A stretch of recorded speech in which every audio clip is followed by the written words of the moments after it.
BRB UK. Worse teeth, better accents. Hello and welcome to episode 568 of BRB UK. I am Coleman, filling in for Dan, our former host. May he rest in peace. Did he get swallowed by a volcano? That's Tim, by the way. Say hi, Tim. Hi, Tim. No. Dan went to Iceland, as we know, last week. That's why Dan's didn't get any prawn Iceland. rings. Typical. Didn't get any prawn rings. Iceland street joke there. Shock joke. And then made his way back, all safe and sound. Or so he thought, because Dan's got that disease, that retro disease, COVID, has reared its ugly head. He did not Czechivik, and instead he got Reykjavik. Oh, dear. Tim. I was going to say he could have at least updated and got COVID-23, but he went all retro and got COVID-19. Almost 24. Very last gen. Much like last week, you are stuck with the beautiful dulcet tones of myself and the ramblings of Tim. So, we're going to talk about some video games. And I'll let you start off, Tim, because you said you've got some smaller ones to touch on this week. Yes, and I can actually speak about both of them at once, kind of. Kill two birds with one stone, or wolves, as the case may be. But, yeah, so I played two tactic games this week. One which we spoke about a bit last week, which is a game called Howl, which had the demo come out on the Switch, so I tried the demo. But I also picked up a copy of Aliens Dark Descent on the PS5, mainly because that is on sale in the Black Friday sale, has come down to a reasonable price, and so I jumped on it and face-hugged it and, yeah, purchased it into my life. But yeah, one of the reasons I wanted to talk about both of them at once is because it's a tale of two strategy games. And one that I thought I would like both of them, but I was a bit worried about the graphical stylings of both. And one of them they both proved to make a slightly bad first impression, but one of them I've gone on to love, and the other one I've gone on to hate's a strong word, but dislike, I think, is possibly more accurate. And so, yeah, let's deal with Howl first and foremost. So anyone doesn't know, this was announced in last week's Indie World Showcase or whatever it is that Nintendo call it. Nintendo Indie World Showcase. Came out on the Switch on that very day and also had a free demo that you can download and play. So I've only been playing with the demo.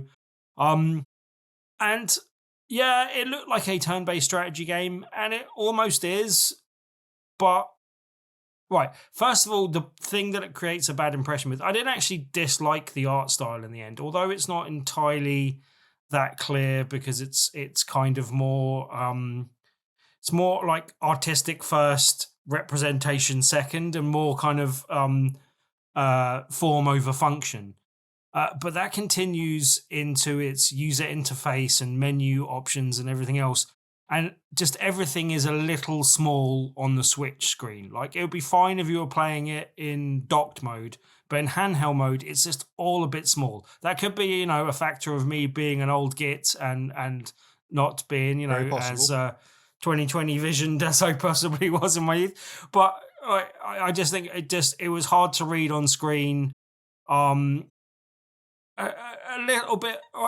It's somehow managed to simultaneously be over handheldy with its intro, and also not tell you enough about what's going on in the kind of tutorializing of things. But the biggest thing, and the thing that stopped me playing in the game and will prevent me from picking it up, because there was some redeeming features, there's some good stuff. Like it was, as I said, the art style didn't detract from it too much. And there is some strategy to be had there. But the thing I found a problem is basically anyone didn't see the presentation and isn't watching the video thing, the video version of the podcast.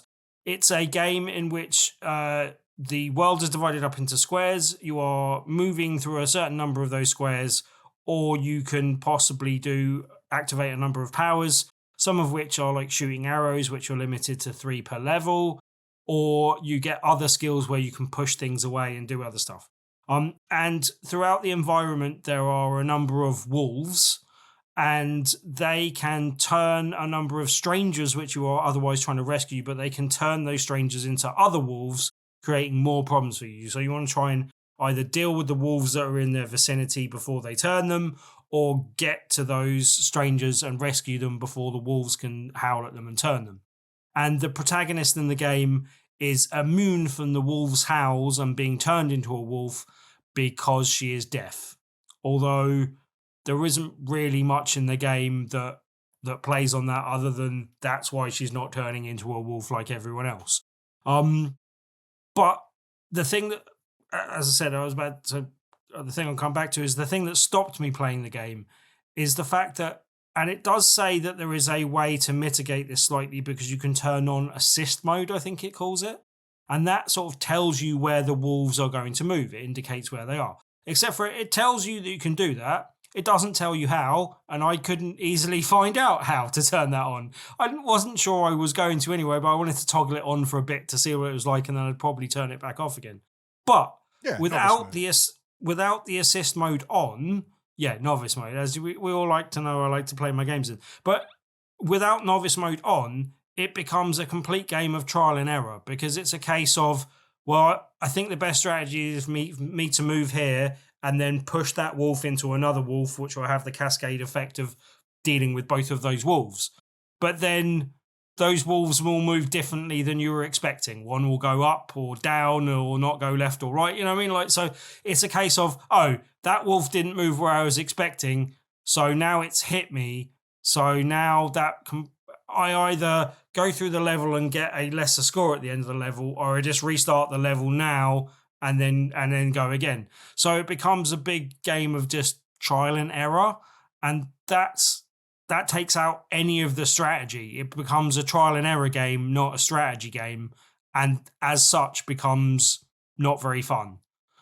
I don't know if there's more ways to mitigate that as you get other powers and stuff, because I unlocked a few upgrades and did a few things, but I didn't even complete the demo in the end because I was just like, no, this is not for me. I don't enjoy the gameplay.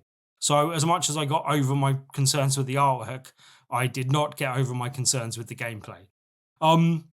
So yeah, that's not recommend from me. Basically, I think they've managed to make a strategy game unstrategic and unfun as a result. Basically, so yeah, I didn't really like that.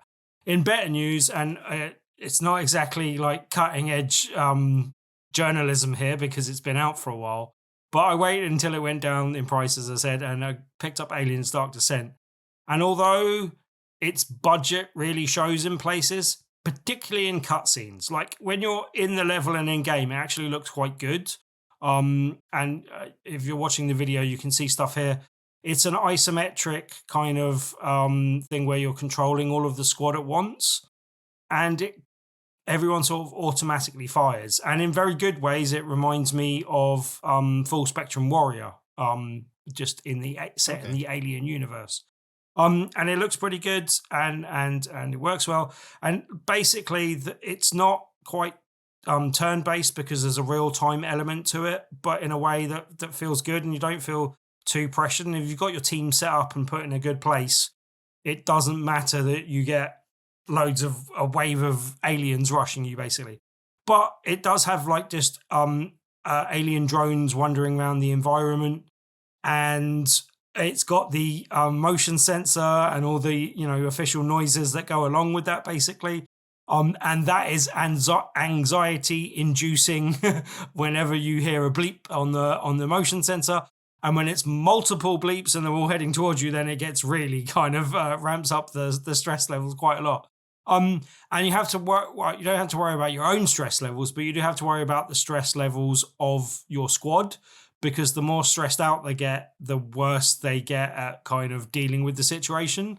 And you'll have particular, like each member of your team has a particular negative traits to them, basically. So some of them will be cowards, where they will panic when, or will be more liable to panic when things go tits up.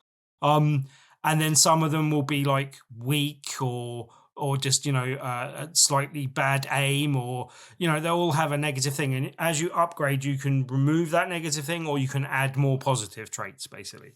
And yeah, I haven't gone too far in the game. I'm the first few hours in. I'm still dealing with the first level, or the first level after the training level. But yeah, it all works really well. All comes together really well. As I said, the only real negative, and still persists as a negative, is, and look, it was I think a £35 game to start with, and I picked this up for 21 in the sale. So it's not like a huge amount, and it isn't. I don't have a problem with a budget game showing its budget kind of thing, you know what I mean? But where it really shows up its budget is in the cutscenes, because it's not even like last gen, it's like previous to last gen, like really weird angular faces, like high, really defined cheekbones, and dead eyes, and like all the material on their outfits and stuff looks really rigid and like it was like baked on them kind of thing. But yeah, like the setup is good. Like there's basically you're on a ship to start with, and there's a kind of outbreak, and you see what happens, and you are then on that crash ship. It's still kind of mostly in one piece. They're kind of holding it together, but it's not going to fly again. But that acts as your base of operations, and then you go out to other locations on the planet and are dealing with, alien outbreaks and infestations on other cities on that planet, basically. City outposts more than cities, but yeah. Works really well. Like you've got like a squad of 4 people that generally you kind of put out, and then you've got other people that you rescue, and you can like rescue engineers and add to engineering team, or you can rescue other soldiers and add to your pool of soldiers. And yeah, like there's kind of base building stuff where you're rebuilding the crash ship and kind of trying to put things back together and doing research to unlock new weaponry and all that type of stuff.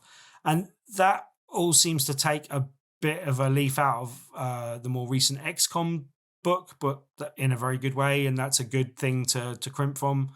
But it all feels in keeping with the Aliens universe, particularly as in the second film, and it very much feels like you are a team of Marines that is going out on missions in that sort of universe. And yeah, it really does a really good job of capturing the feel of being on a mission and being hunted by aliens, and yeah, like it helps that it's got all the like official sounds of the pulse rifle and the motion sensor and all that type of stuff that really does help add to the atmosphere.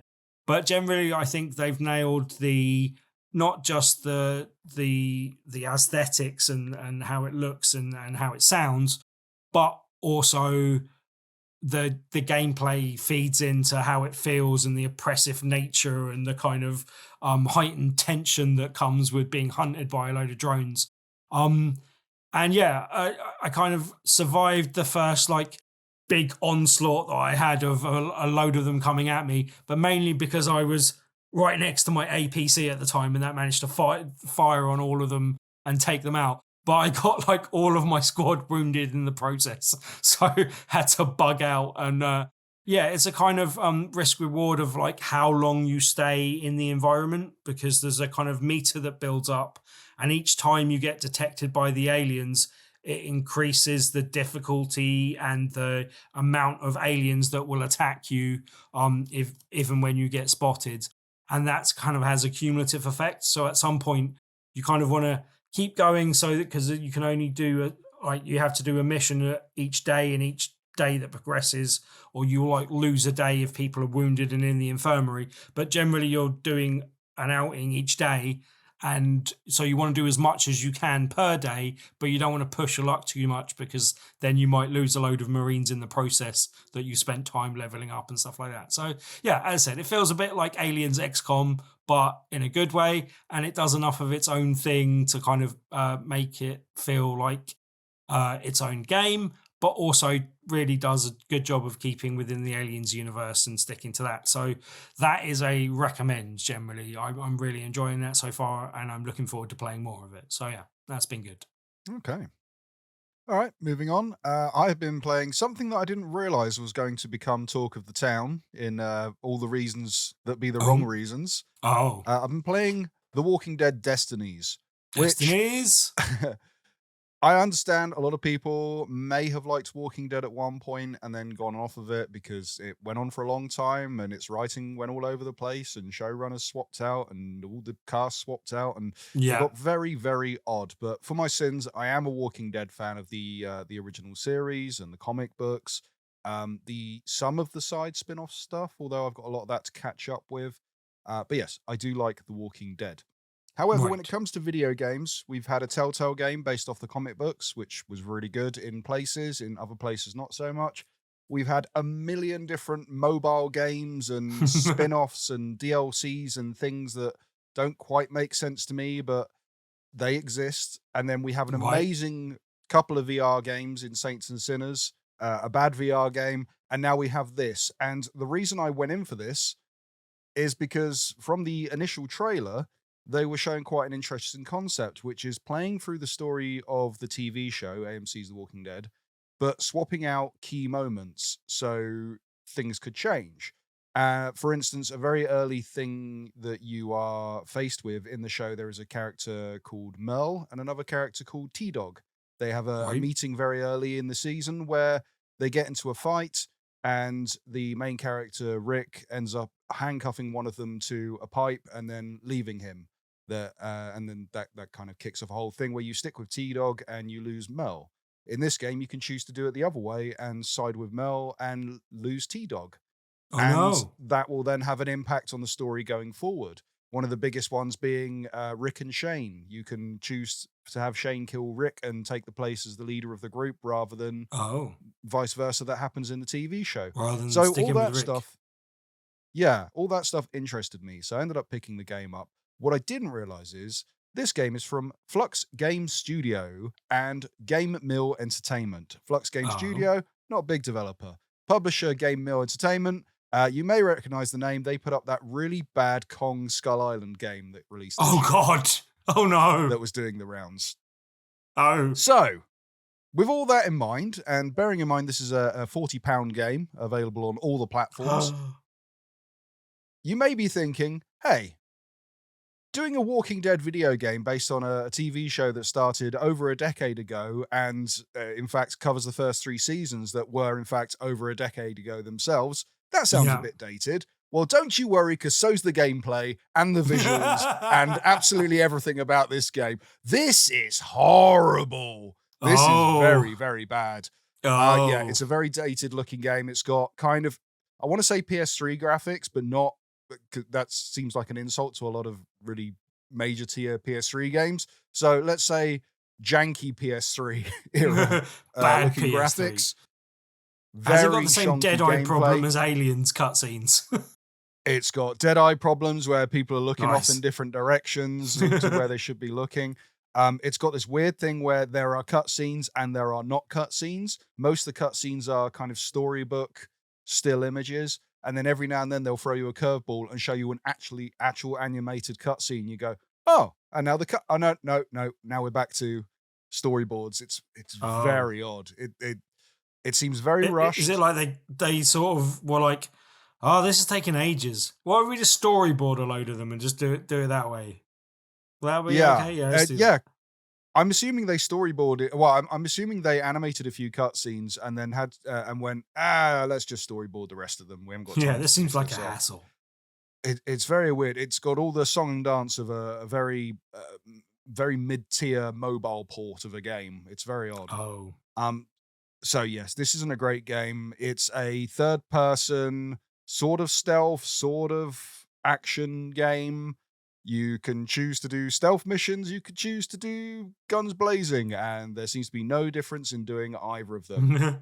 It's got some of the stupidest AI. I know it's meant to be zombies, walkers, so they're not particularly clever in I themselves. mean, but that's okay, to be fair. I'll let them away it's with in that kind of level of you've got 20 walkers in an area, and you could just stealth crouch around and stab every single one of them in the head one by one, and one of them will look at you, but if you move quick enough out of the way, it will go, oh, I guess it was the wind. And you just carry on playing like that. It is not a good game, and I urge you to save your money. I did not last very long in this game. I only played a couple of hours. I had crashes, stutters, slowdowns. This So is it's out. not even I'm playing technically this. a good game. Ah. No, I am playing this on the Switch, which apparently is the worst of the fates to take, but this doesn't perform well on PS5 as well. So it just looks rougher on the Switch, but not by much. This doesn't just sound like a game to avoid. This sounds like a developer to avoid, no? I think this is a publisher to avoid. I would avoid Unannounced because they've put out 2 games this year, and they happen to be 2 of the contenders for the worst game of the year. Although, whereas King Kong Skull Island Kong Skull Island Revenge, or whatever the hell it was called, that seemed to gain notoriety because it looked so bad and it was attached to a big license and was released on modern day consoles. Everyone went, how the hell is that possible?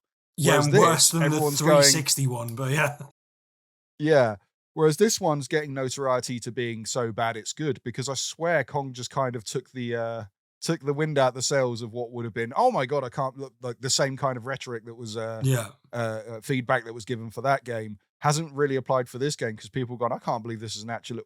It's kind of funny though. Look at these weird dead eyes. And it's odd because all the characters have the license, they all have the likenesses of the characters, but somehow don't look like the characters. It's very weird.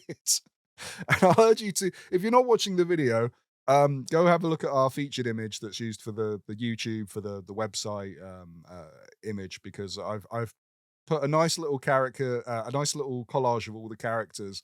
The Shane is something to behold. He looks terrifying. Shane. It's like there's some kind of clipping issue in his face that is kind of causing it to push inwards. It's a very weird. Avoid this game. You might be curious if you're a big Walking Dead fan to go, oh well, not many Walking Dead games out there these days for me. Maybe I'll pick that. No. Better Walking Dead gaming news, Coleman, one of the other things I picked up in the sale was the Walking Dead Saints and Sinners Retribution. Was supposed to be very good on PSVR 2 and was quite cheap. So you have to come around and play that sometime. All right, moving on to something a bit more happier this week. Very happier in this week, in fact, for multiple reasons in the UK. And it is Super Mario RPG, which has finally, it's got a remaster for the Nintendo Switch, which is great. You may not know this game existed in the UK for good reason. It didn't release here. This is a Super Nintendo game that was made by Squaresoft before they were merged with Enix. And they made this amazing kind of Super Mario licensed, plays like an old school Final Fantasy game in the PlayStation era, like a 7 kind of era. Somewhere in between 6 and 7 kind of era. And it's really, really good. But this never came out in the UK. It only came out in the US and Japan and some other European countries. This, I have played the SNES version, but only because they gave it a virtual console release on the Wii. But I didn't play very much of it on the Wii, and I've since gone back and tried it on SNES emulators and things going forward. And I can tell this is a very faithful recreation of the game. It's the same kind of aspect ratio, and the characters all kind of look the same. It's smoothened up. They've added some CG cutscenes and stuff, but it plays excellent. Smoothened up. This is a really, really good game. And not bad for £50 as well. Which is good, because I was worried that all the mainline Nintendo games are all going to be £70 going forward after Zelda. And they have launched this one for 50, so that's good. So if you don't know, this is retro game, retro prices. I think you'd be paying more for the SNES version of this game as well these Quite days, with possibly. scalpers and what have you. It was probably £50 back in the day. So if you don't know, Bowser's up to his old tricks. He has kidnapped Princess Peach. Mario's on his quest to go and Pesky rescue Bowser. Peach. And then along the way, new enemies have been revealed Did he where just Bowser's castle... Poop at Mario. Sorry, I know No. we're not supposed to refer to the video, but it looked like No. he just pooped at Mario. Okay, sorry, No. carry on. Pointless conversation. Anyway, so after your initial fight with Bowser, a gigantic sword called Exor appears from the sky, crashes down into Bowser's castle, and announces a new load of villains, which are all kind of weapon-based with big faces on them. So you then go out and you find some new friends along the way. One who is a kind of storm cloud who thinks he's a frog, which is amusing. Okay. And one that is a puppet, a wooden puppet. And He's along just the a way, puppet. some familiar faces end up joining your party as well. This game is brilliant. It's turn-based mechanics, much like the old Final Fantasy games. And it kind of does that thing of you have to time pressing a button when you do your attack or when you do your defense as well. So it's not turn-based in the full sense. It's more like the South Park Stick of Truth sort of thing, where you get extra power to your attacks and extra shielding to your defense.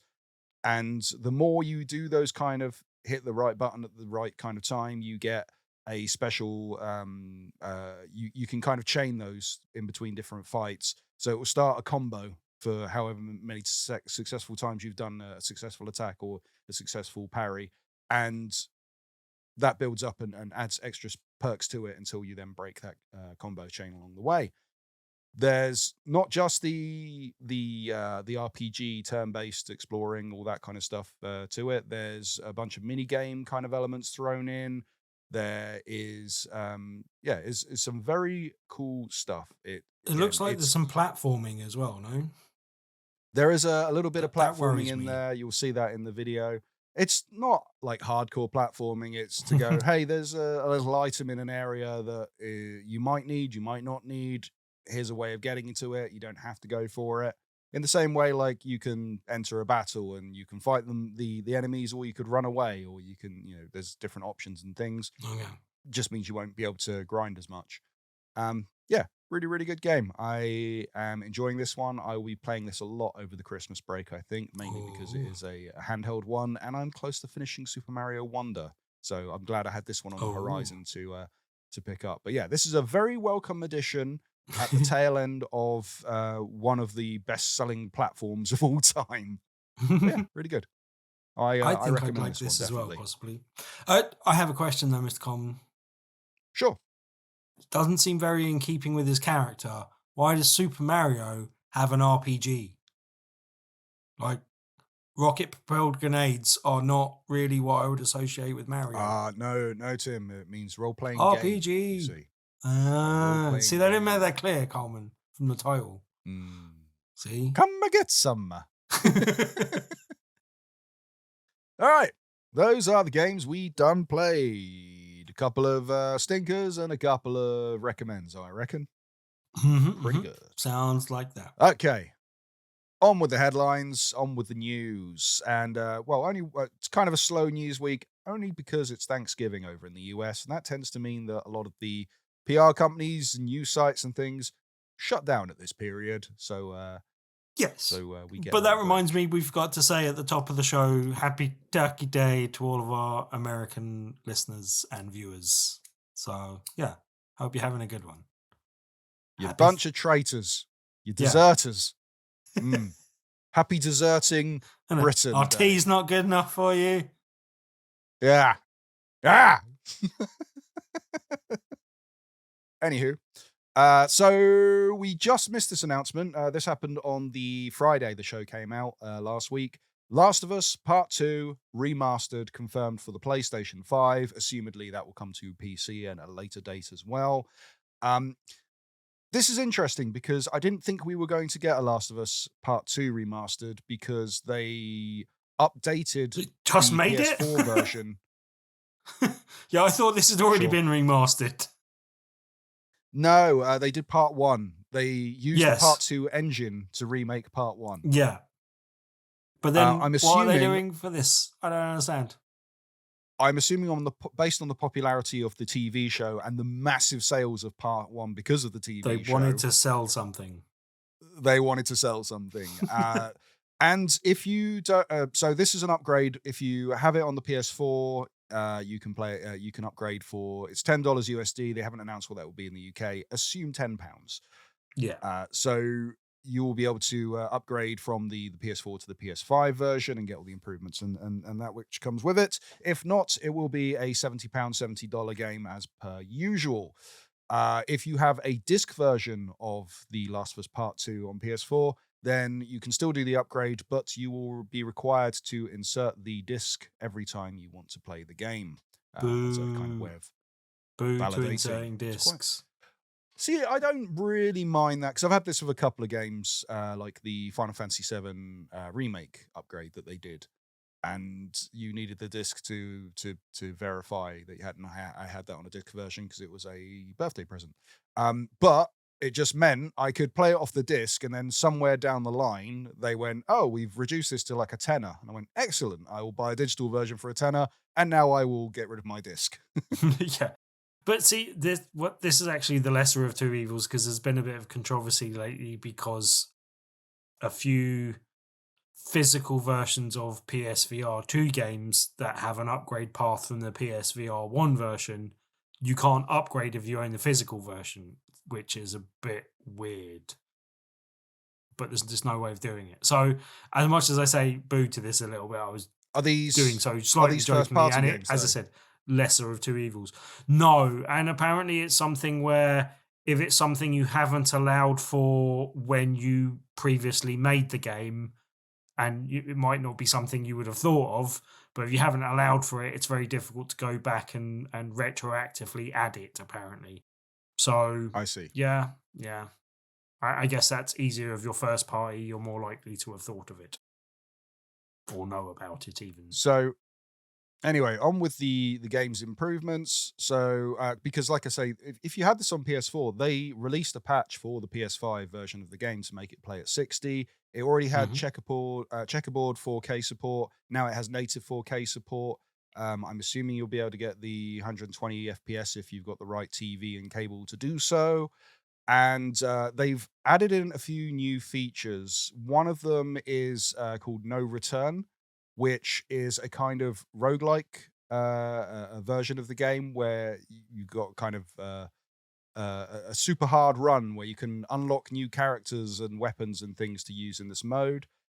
There is a mode where you'll be able to play a kind of like deleted scenes, levels that they were going to put in the game, never finished them, have not finished them fully, but got them to a playable state, and then added in director commentary to talk you through the level, which I like. That's something that Valve used to do in the Portal games and such. So that's a welcome addition. There's also going to be a speedrun mode, which is impressive because that game's long. I don't know. I didn't think you didn't play this one, did you, Tim? No, I liked the first game, but I didn't love it, and I just, as much as I liked the look of some of it, and I think I would probably enjoy playing through it, I just never. I think it just came out at a time where I had other things going on, and I just never picked it up. But yeah. See, with the first one, I liked the story, but I was meh on the gameplay, and then this one, I love the gameplay, and I'm kind of I'm all right on the story, but it's not as good. I think had the ending of one spoiled before I got to it myself, and so I just never bothered. Yeah, they announced part 2 by revealing what the ending was to number 1, which I thought was hilarious. Anyway, I went through and I think I just finished playing that game if memory serves correctly. Okay. Or I forced myself to play it for. I can't remember what the reason was. Anyway, I went through and did You that. like playing there's a also going to Strangle be love a Strangled Dad. There's also going to be a guitar free play. So there's a moment in the game where Ellie finds an acoustic guitar and she can play some songs. And there's a couple of moments where you can play songs on the acoustic guitar. And there were points where people were they're getting to that point of the game and then playing like different songs on it and uploading it to YouTube and sharing it and what have you. Now there is an actual mode where you can just sit and play the guitar if you want to, but apparently there's unlockable instruments that you'll be able to also get. So that's interesting. So yeah, a lot of because playing the trumpet in zombie-infested lands is a great idea. Yeah, well done. So there's going to be a bunch of editions made for the game. I'll be picking this up for £10, I believe. Also, the DualSense integration, that's going to be good in a lot of the dark, stealthy, horror-themed sections of the game. If you don't know, if you do know the game, you don't. I don't think it's spoilers to say the Rat King. That is a moment that was brilliant in that game, and I look forward to playing that again. Yeah, that is the biggest piece of news we have this week. We've got a couple of bits as well. There might be some new games from Gearbox that have been leaked out thanks to a LinkedIn profile for someone that used to work at one of the developers at the most unexciting leak I've ever seen, I think. But yeah, I mean, especially for us, because I've the furthest I got with Borderlands is Tales from the Borderlands and Borderlands 2, which I'm still playing. I still haven't got to 3 or any of the Tiny Tina spin-offs or any of the DLC expansions. I liked the bit of the Tiny Tina's Wonderland that I played, but I never end up picking up the final game. And I think Borderlands 2 may be my most restarted game of all time, basically. I think I've started that game about 20 times, basically. But yeah. Anyway, a developer that formerly worked at Lost Boys Interactive, they put up on their LinkedIn references to Borderlands 4, Tiny Tina Wonderlands 2, and an unannounced Brothers in Arms game. They've now deleted the post, so it looks like that may be an actual lineup of games. These are all meant to be built within Unreal Engine 4 at the time they were working on it. However, it's not guaranteed because Gearbox is under Embracer Group, and they could be sold. They've already axed 900 roles this year alone. Yeah, they're meant to go over 1,000 before the year's out, and they have been axing a lot of projects and studios. So I can't remember what we talked about at the time, but I'm not sure why 2K sold them. Were they just more problems than they were worth with Randy Pitchford and his magic tricks and everything else that goes along with him? I think 2K are just in for the more profitable games after Borderlands 3, if I were to guess. So you've got your sports games and you've got Grand Theft Auto. And that's all you really need if you want to make money. Yeah. I mean, NBA, microtransactions on sports games and on GTA alone. Yeah, that's true. But then, see, the only reason I said this was unexciting is because, like, Gearbox is working on Borderlands 4 is not really newsworthy as far as I'm concerned. Like, that's like, that you might as well announce that EA's working on another football game. Like, it's not like, it's fairly obvious that they were going to go back to that at some point and that someone in their studio would be working on it. Likewise, I think it's fairly obvious that after the success of Tiny Tina's Wonderland that they'll make another one, although I'm not sure there's enough content or bones of anything there. I guess they could go to a different setting other than fantasy, maybe, or I guess there's possibly enough within more that Dungeons and Dragons stuff. Again. Yeah, maybe. But I guess the more exciting one there possibly is the Brother in Arms thing. But again, it's like, yeah, it's a thing that had probably outstayed its welcome, which is why it dropped off the radar for a number of years. And I don't know, do people really have a hankering for more World War II games? I think there'd probably be an interest there, but I don't think either of us are overly interested in it, though. Not I, but if you are, dear listeners, let us know in the comments and on Discord and X and Facebook and all of those platforms. You can do so. In other news, there's meant to be a Dragon's Dogma showcase that is set for the 28th of November. Ooh. And there was a European Video Games Rating Board, PEGI, which listed Dragon's Dogma 2 as a release date of March the 22nd next year across PlayStation 5, Xbox Series X and S, and PC. Before the end of the financial year. Things. Yes, and when I went to go check this again before the show, they've removed the post, so I'm assuming that's quite likely. Suspicious. Oopsie doopsie. I don't know about you. Like, it's a game. Again, I think I would like the first one. I think I own the first one and didn't really play much of it. I think I'd like this one, but I kind of forgot it existed and hadn't already come out. Like, if you'd have told me this had come out last year and I missed it, I would have believed you. I believe I own 3 copies of Dragon's Dogma in some form. I think I have it on PS3. I think I have a remaster on PS4, and I have a PC copy as well. And I have yet to play a single minute of it. That sounds like a very Coleman thing to do. These are all giveaways. I've never gone out and bought the game, but I remember everyone raving about it when it came out, and I really should play some of it. But if there's a second one coming, I want to know if the second one, if you need to play the first one to play the second one, or if I can just jump in on the ground floor on the second one. Because if that's the case, then I'll be on. I think that's usually why I fall behind on these games. Yeah, I think from the release stuff, they were saying, I remember other people saying, or them saying, that you could jump straight into this one. But yeah. Okay. If I remember correctly. I'd like that. Someone correct me if I'm wrong. Are you excited for Dragon's Dogma 2? Did you enjoy Dragon's Dogma? Sound off in the comments. Like, comment, subscribe. Yo, yo, yo, it's your boy. Where's that horn? Good. We nearly got away with the sound without using the soundboard. Just to follow up on last week as well, a little bit of a PSA for all of you Mortal Kombat 1 players like Tim. I mentioned last week when we were talking about the Omni-Man DLC that I was playing, that Season 2 of the Invasion mode had started, which removed Season 1, which I was confused by because I didn't know it was a seasonal thing. It just disappeared, and so did all the levels. You can actually, so following the removal, they have added a new pack in the store, which means you can buy all the skins that were available in Invasion. Oof. So all the free content you could unlock, now you can buy it. Yay. And there's no way to unlock it again. Or is there? Because doing the rounds online, this has been tested on PlayStation 5 and on Nintendo Switch to great success. Although not great success if you're playing it on Nintendo Switch. That game looks rough on Switch.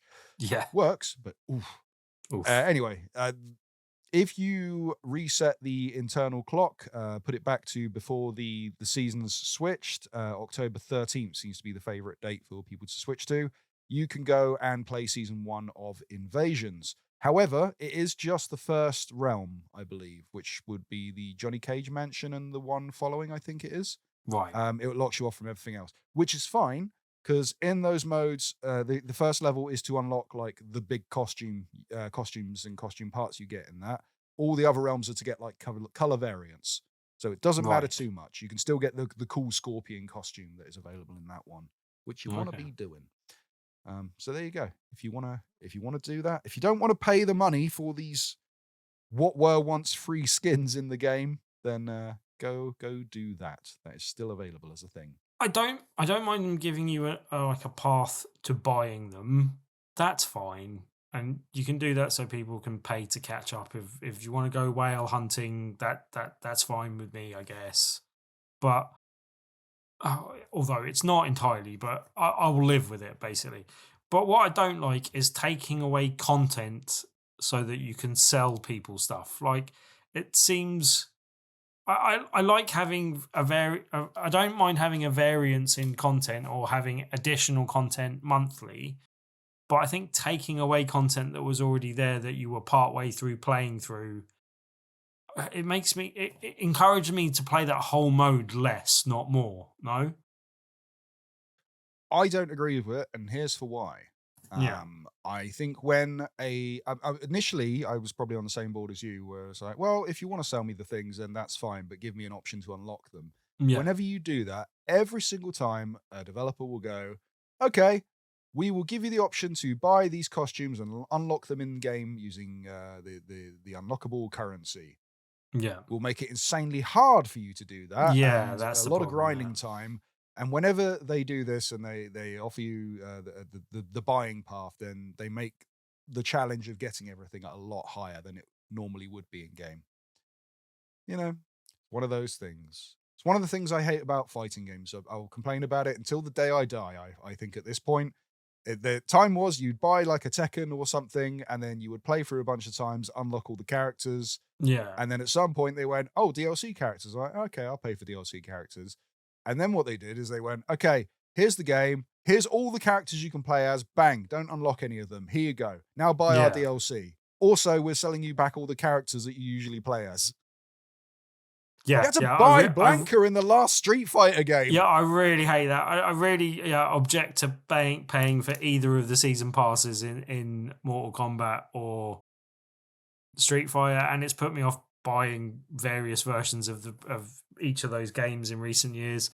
But that's one thing I really liked about, and I didn't particularly know it at the time, but Nickelodeon All-Star Brawl, none of that nonsense in that. I don't know if you could possibly buy things or sort of shortcut stuff, but just everything in the game was just unlockable. And it seemed like it threw some extra costumes at you as well, that were part of the deluxe version. I got that as part of my review thing, so I had access to those things. So, yeah, but I don't mind there being extra costumes. Like, that I don't object to, although even those are really highly overpriced in Street Fighter. I'm not sure if that's the same in Mortal Kombat. I imagine it might be. But like color variants and other things, and if people want to pay for them, then fine. But again, I don't like the idea of them preying on other people for my benefit, even if that is the case, kind of thing. And I definitely don't want to be paying for a different color costume. No, I'm never going to do that. So what was I think it was Dead or Alive, one of the Dead or Alive games. And Dead or Alive, they flood those games with DLC. Costume variants and color variants and characters and just loads and loads of stuff. I looked this up before, and every time they do like the Ultimate Edition, it's got like 4 or 5 different Ultimate Editions with all the DLC because they never put all the DLC in them, and they keep releasing DLC.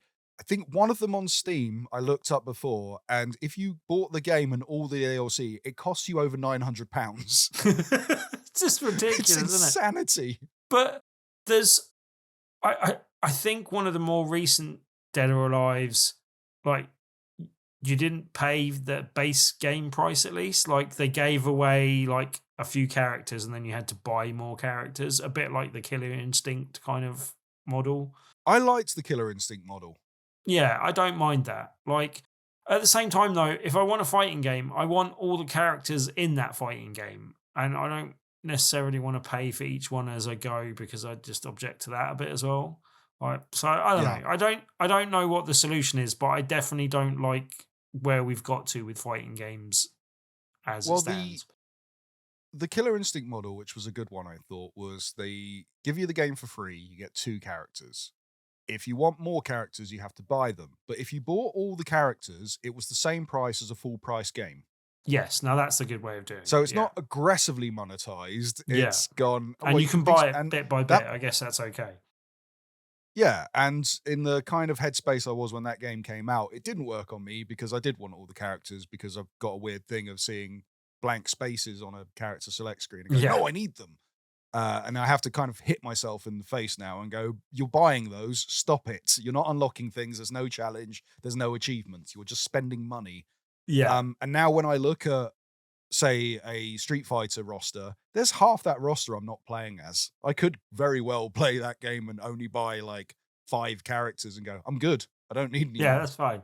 Unless I'm playing multiplayer locally, then I need to. Cammy, Ken, and maybe one other. Yeah. And especially it's going to be the same with Tekken. I'll tell you what, I got so annoyed they sold me Lei Wulong in Tekken 7. If I get sold Lei, Lee, or Law, or I like the L's. Lei Li Law. In the next game, I'm going to be really annoyed. Oh. I'm going over to... I know where you live, Bandai Namco. I'm going to get you.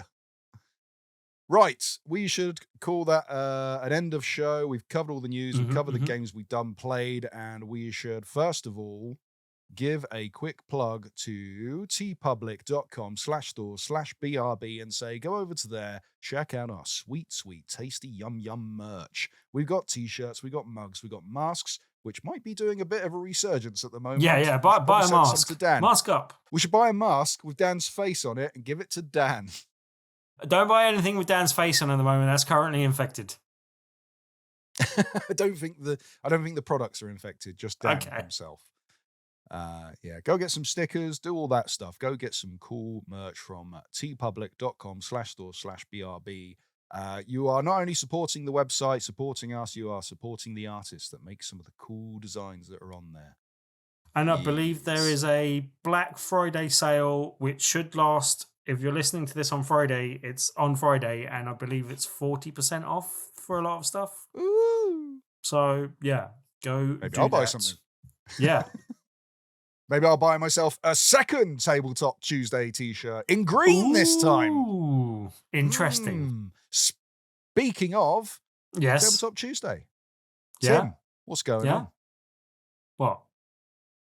What's going on? What's going on with what? A Tabletop Tuesday. Oh, Tabletop Tuesday, you say? Well, why don't you say, Coleman? Anyone that doesn't know, each and every Tuesday, we do an event called Tabletop Tuesday at the Loading Bar in Stoke, Newington. This week is a cool one. We are doing an event for a game called Flesh and Blood. It is a trading card game. Think Pokemon for adults, or, Magic for people that don't like magicians. But it's a trading card game where you're one-on-one, and it looks quite cool. I was looking at some training videos today so that I can hopefully help teach people by the time it comes to it.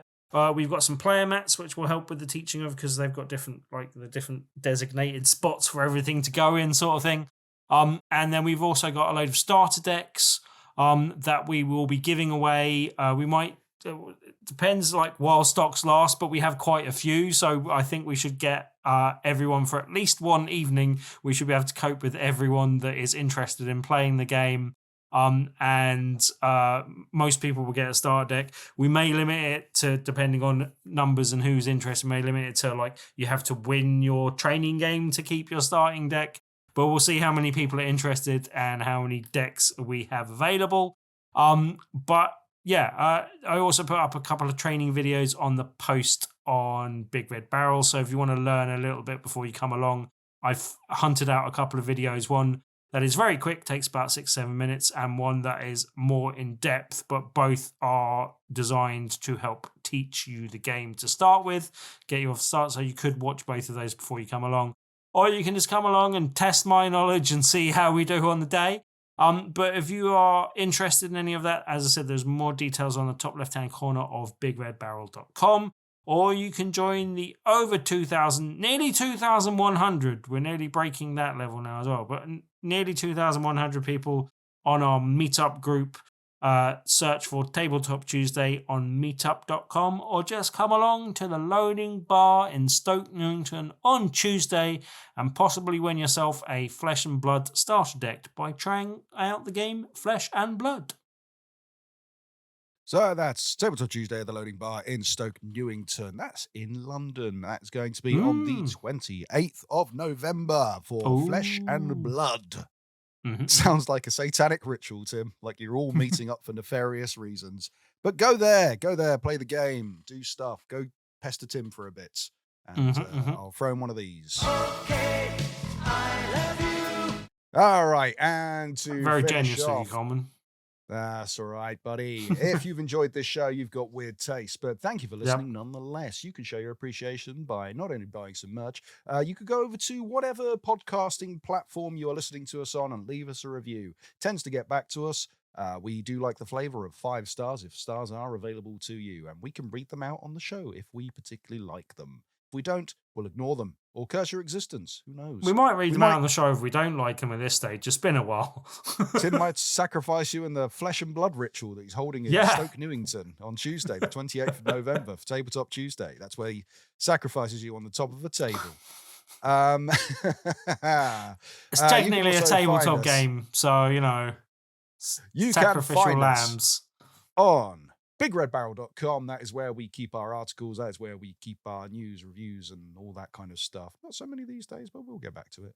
And our other podcasts, you can find us on Facebook, X, and Threads at Big Red Barrel. You can find us on Twitter, Big Red Barrel TV, and all of those ways of getting in contact with us. You can leave us comments. You can ask us questions. you can go over to, well, Discord's one of our favorites for questions, but you can do it any way you want, really. I'll see them. You can go over to there and say, hey, I have a question. Much like, let's have a look at the list. We've got, just for a difference, we've got, it's Ed! He says, what video game character would make the tastiest Thanksgiving meal? Kirby. I mean, I could eat that's Kirby. not bad. Well, it depends what he's sucked up lately, because he takes on the powers of other stuff. Looks he's like sucked he's up made a load of of rubber tires. It's not going to be good, is it? Oh, no, wait. Taffy from Clay Fighter. There you go. Yeah, that's not bad. It's literally made of taffy. I don't know why. It's maybe because I mentioned it earlier in the show, but for some reason, and not a good reason, my mind goes to Garfield because I'm thinking of like food-related things. But Garfield would be a bad answer to this question because no one wants to eat a cute cat. So it's a bad answer. Barbecued hedgehog, maybe? You know? That might be nice. I don't know what a hedgehog tastes like. Apparently, though, tortoises are very tasty. I wouldn't necessarily condone eating one, but we get a good video game tortoise, which I'm spacing on thinking of one. There must be one, no?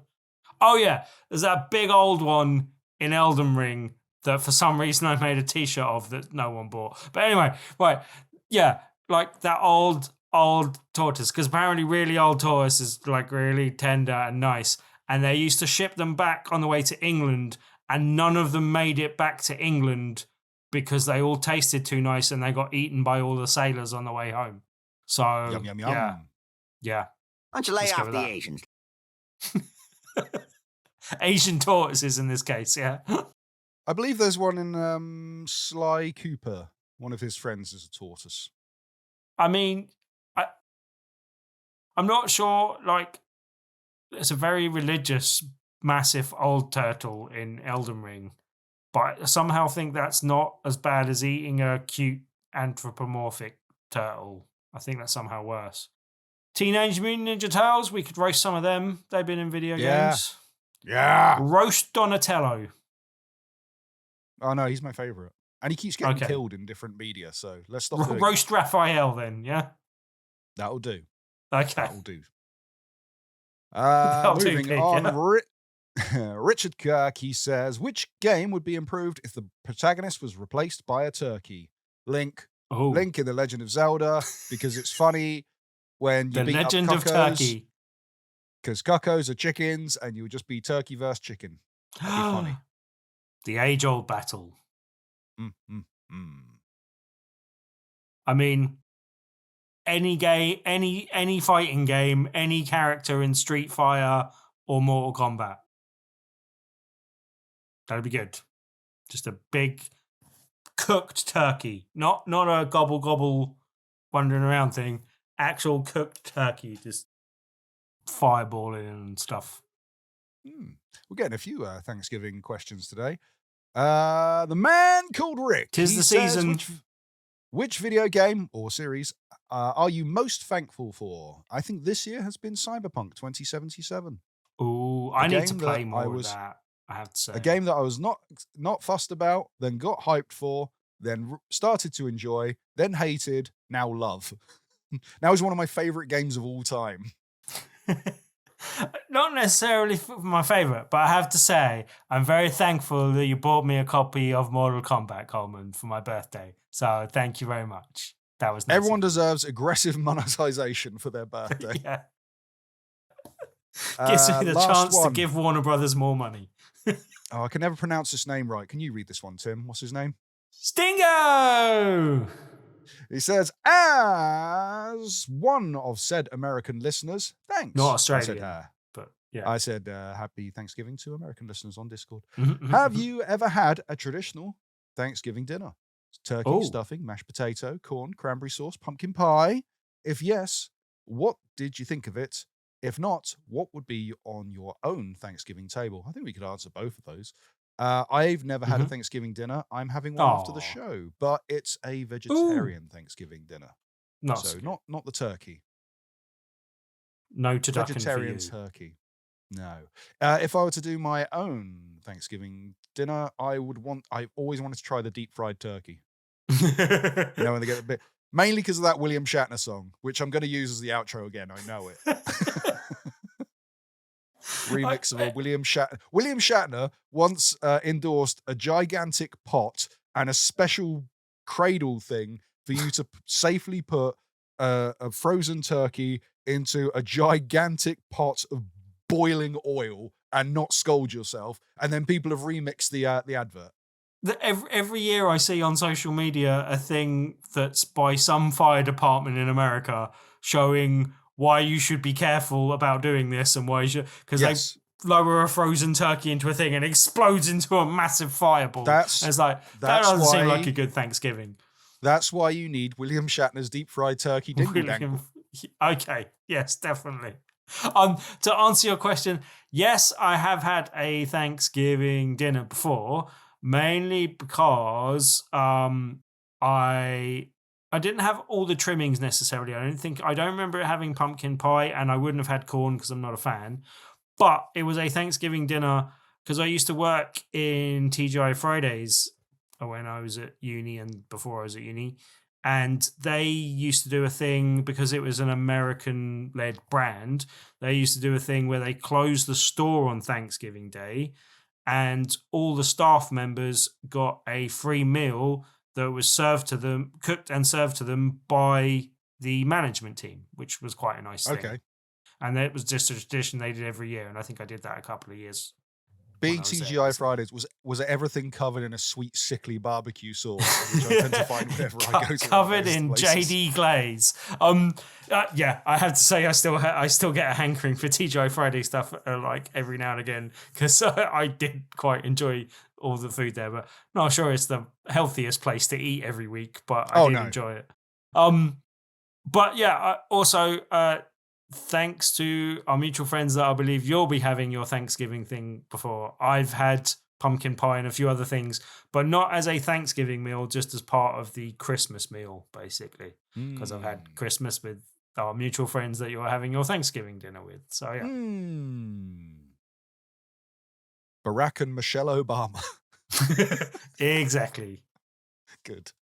All right, I think that's enough questions for this week. Thank you for all our cool Thanksgiving themed questions. I quite enjoyed that. Nice difference. Nice difference there with a video game flair. Right, that is everything we need to talk about this week. So I suppose we should go, because I've got a dinner to eat and Tim's got a dinner to cook. What'd you do? What do you do? I assume you just sort of sit there and wait for the next show. Yeah. I'll just sit at this table, doing my thumbs, wait around a bit. Cool. Play another bad game. All right, this has been episode 568. I'm actually going to Frankie Boyle tomorrow night, but there you go. Oh, nice. Excellent. Yeah. I hope you have fun. This has been episode 568 of BRB UK. For this week, I have been so chaotic. I might have been a turkey. Maybe. Ooh. Gobble. Deep fried turkey. And Dan died, sadly, on his way back. Dan died on the way back to his home planet. Whenever Poochie's not on screen, all the other characters should be asking, "Where's Poochie?" Where is Poochie? Until next week, dear listeners and viewers, thanks for listening and watching. Until next time. Goodbye. I want a deep fried turkey. I want a moister, tastier turkey. I want a deep fried turkey. I want a moister, tastier turkey. When I laid my hands on that fryer, I didn't want to let go. Back then, everyone was doing it. I once loved this piece of metal. Keep yourself, your family, and me safe from turkey fryer fires. So dangerous, you can't even imagine. Fried turkey tastes great. It's a great taste. I love fried turkey. But you gotta be safe. Pot.